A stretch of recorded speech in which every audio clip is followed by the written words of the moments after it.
Mo Salah disrespect called out. And that's very much from you, Hassan. You feel that Mo Salah is being disrespected. Tell us why. Oh, listen. Here's the thing with Mo. I think the thing with the football club, the fact that he had to come out publicly and say that he hasn't been approached with a contract, no one spoke to him about a contract.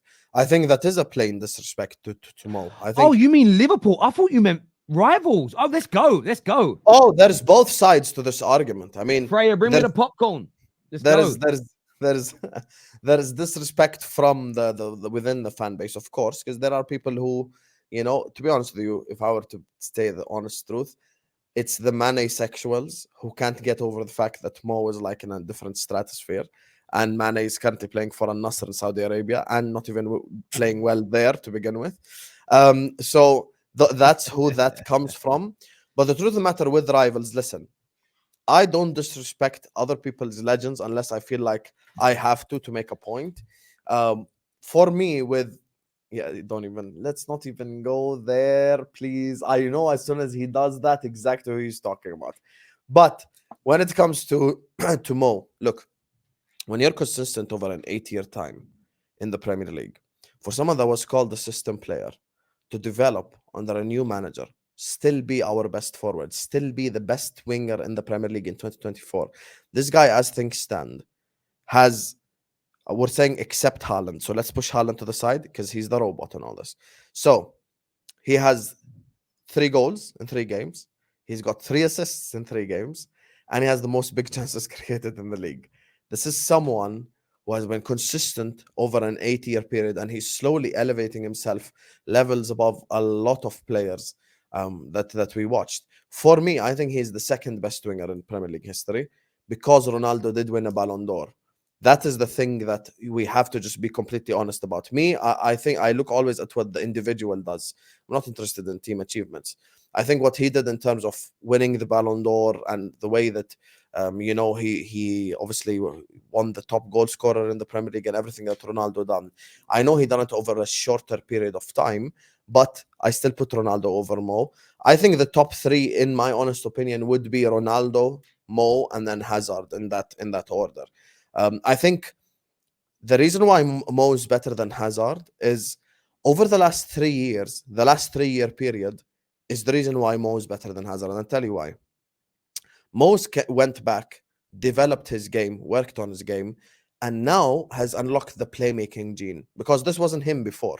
I recognize that probably the first 2, 3 years of Mo, he was more of a goal scorer. It was more about running in behind. It was more about, beating the fullback for pace, etc. Now with Mo, he can create you a chance out of nowhere.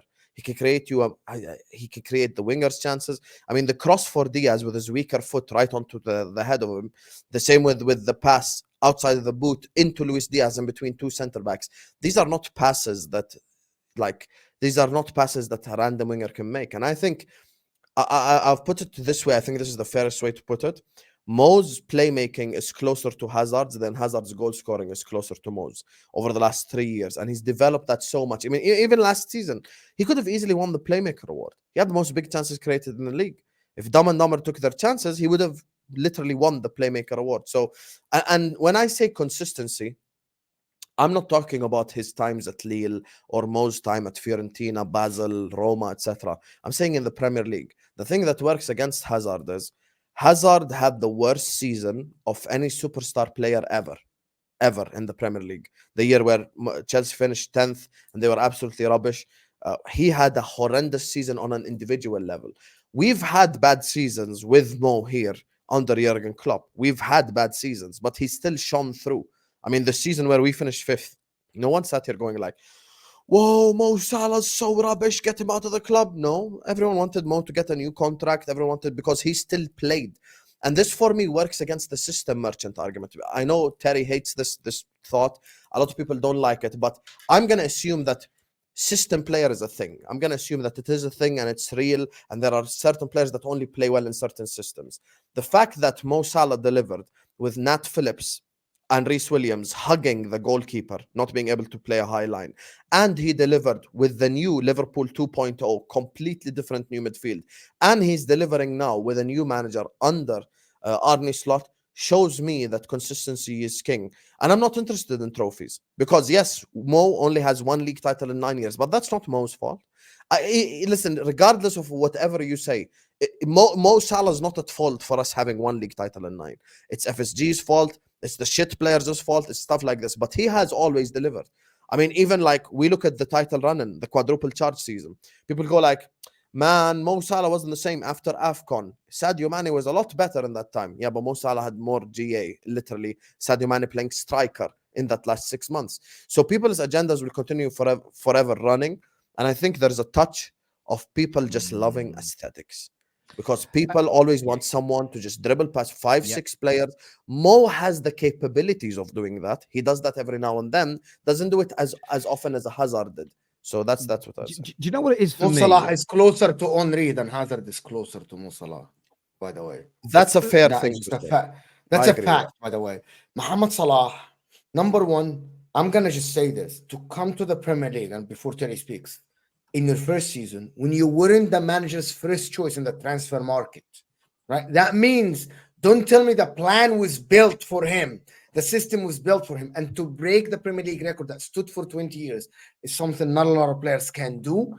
But in a Liverpool team that wasn't ready, didn't have Van Dijk at that time, didn't have Alisson at that time, and to break the Premier League record goal scoring from a winger's perspective, that is something that you can do. To be very consistent and to deliver in every single season is not something a lot of people can do. To be the highest goal scorer in the biggest game in English football by a big margin is not something you can do.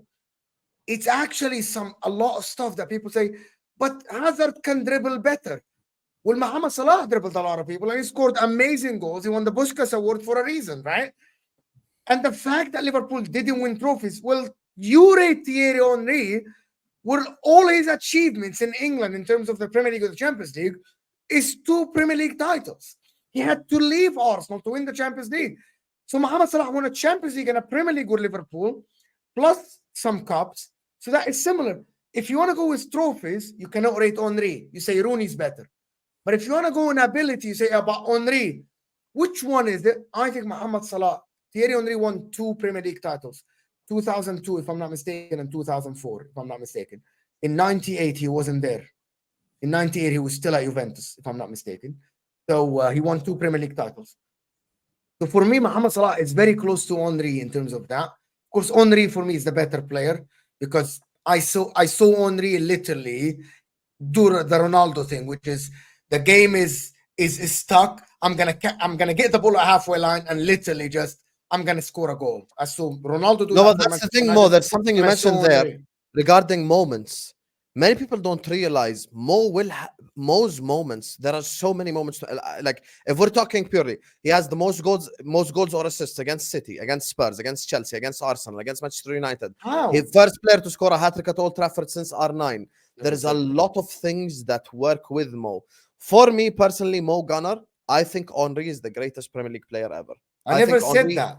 No, but 1 second. Let me say this. I think Henry is better than Mo. I'm not saying Mo's better than Henry. I think Henry is better than Mo. But Mo's statement regarding, I think Mo is closer to Henry than Hazard is close to Mo, I agree with that. Due to consistency, due to delivering on a much longer period, stuff like this. I feel as though, look, Mo Salah's in the conversation. I think he's in a GOAT conversation. I don't think he wins it as of right now. I'm at a point with the conversation where I feel that we have to start going into, it's almost like we've got to break into eras soon. And I know it's hard to do because the GOAT is the greatest of all time. But it's, example I'll give is goalkeepers. Goalkeepers are trained differently now to what they were 20 or 30 years ago. So you can't take away from Petr Cech and David Seaman and Peter Schmeichel a skill that just wasn't coached into players at that particular time. Because Ederson's better on the ball. Yeah, but then we have no idea how, again, the world was different. So you have to assess that as an example. The same as we break teams down into eras, really, because rules change. You know, it's a lot easier to win football matches when you can pass back to your goalkeeper with no rules and the goalie could hold on to it for 5 minutes. But the world was, it was easier. Equally, certain positions, and we spoke about this yesterday on Straight Facts, and I thought about it a little bit afterwards, and Ryan Giggs and David Beckham's and Steve McManaman's position don't even exist anymore. They were left and right midfield players. They do winger roles, but they were left midfielders. And left and right midfielders do not exist in football anymore. So you can't compare Mo Salah versus David Beckham. You can't compare Eden Hazard against Ryan Giggs because the predominant role, especially at the peak of their careers, was so very, very different. Mo Salah is in the conversation, and I think it's disrespectful to say that he isn't. What I would say, no, there's nothing. Listen. No, nothing. I've already said the Liverpool GOAT first before he gets into these GOAT. I've done that for two other shows. I'm not going to say that again. I agree with you around the disrespect. Looking at Mo Salah, there doesn't appear to be any sign of physical decline, any sign of output decline. Unless he says, look, I've loved it here in the Prem. I've loved it at Liverpool. I want to go to Saudi. I want to earn stupid money because I'm going to be using that to build homes, hospitals, schools in back home in Egypt. And I want to create generational wealth beyond my great-grandchildren's lifetime. Unless he wants that, Liverpool have to move heaven and earth to keep him, because I actually believe that he's almost irreplaceable in terms of, because, and even though you could sign another top striker, it may not be a like for like on the right. This guy, and we can do the numbers right now, but the last time I checked, he has something along the lines of an mid 80% rate of creating or scoring a goal per game. That doesn't even include the chances. 0.95. Is it 0.9? Only the guy. Henry's the only guy. 1.41. Hang on. Let's look at this. So let's do. Per 90 minutes, Mo Salah is 0.95. Yeah. So in the Premier League, so for Liverpool, I mean, you're not far off. I think you're very close. So for Liverpool, I just want to run this through my calculator because again, I ain't doing this in my head because I got to score a long time ago. 92 only assists. Henry has better percent. Yeah. 92 for Mo assists and 214 goals. So that's 306 goal contributions divided by 352 games. It's 86%. So 86% of the games he plays and he delivers. So let's forget comparing him to anybody else for a minute and talk specifically about Liverpool.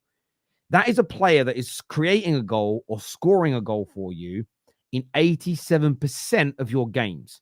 Mm-hmm. That is, even if someone comes in at 70%, which is fucking great, you are going to notice that 15%. So until you've got maybe 2 or 3 people that can do 65, 70%, you've got to keep Mo Salah. Because even in these last couple of games, you deserve to beat Man United. But without Mo Salah playing a very good cross to the back post, the world-class ball into Diaz, and then even a decent finish, Onana probably should have been better positioned. But a lesser player, if it was Diaz crossing that ball, if it was what's his name? Harvey Elliott crossing the balls and passing those balls in, there is the potential that you maybe win the game still, but maybe you don't score those opportunities. Man United stay in the game and it goes another way. This is why I rate efficiency in football so much. I think Eden Hazard's an amazing player. Henry is considered one of the greatest, if not the greatest, because he passed the eye test and I think he was at 86%.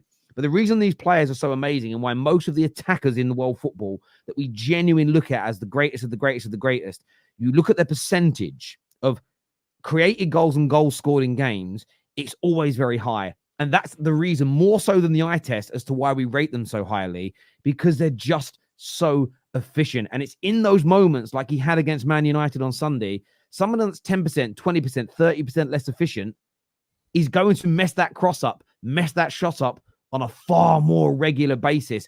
And they're so hard. They are so hard to replace these individuals. It really is. And there's only ever in the world 5 or 6 of these players even available. It's so hard to get them. And sometimes that's the thing, Terry. You made a statement regarding the Saudi thing.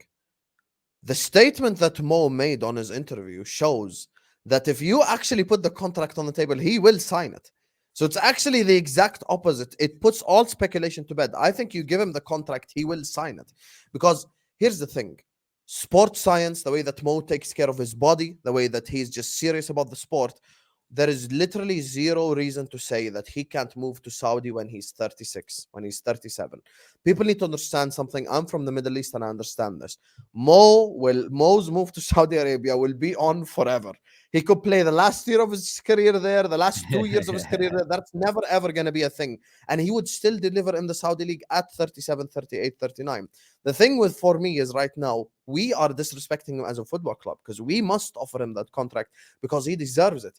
He deserves it 100%. And when I look at like what he's done and the consistency and the delivery, contracts are not given based on what you've done.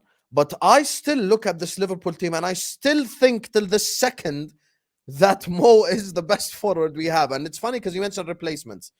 Who is on Mo's level as a winger in world football right now? Vinicius? No one. Mbappe? No. I'm going to say Vinicius and Mbappe. Those two are both unattainable. Those Haaland. two... Oh, so you say No, wingers I'm or saying attackers? Wingers. Sorry. Yeah, those two are unattainable. So what am I gonna do then? If you can say potentially replace Mo Salah in like 3-4 years time, you could say Saka and Palmer. They're both unattainable as well. So this is the thing. This is why we need to be giving him a contract. 100% we need to be giving him a contract, and I think it's just genuinely it's absolute rubbish that we haven't offered him one. And when it comes to disrespect from rivals, I actually disagree. I don't think it's disrespect anymore. I think now, season 8, people are just coming around and going like, you know what? We can't even say shit about this guy anymore. He's just that good. We're just going to have to appreciate it. I snuck into a Chelsea stream and they were talking about Mo Salah. For the first time ever, Chelsea fans were supposed to defend their boy Hazard to the umpteenth degree. They were like, you know what? This Mo guy is just not normal. Like they actually finally gave him praise and props and credit. So like, by the way, on that percentage thing, do you want to know what Ronaldo's percentage was at Real Madrid? Goals and assists per games that he played. 132%. That's insane.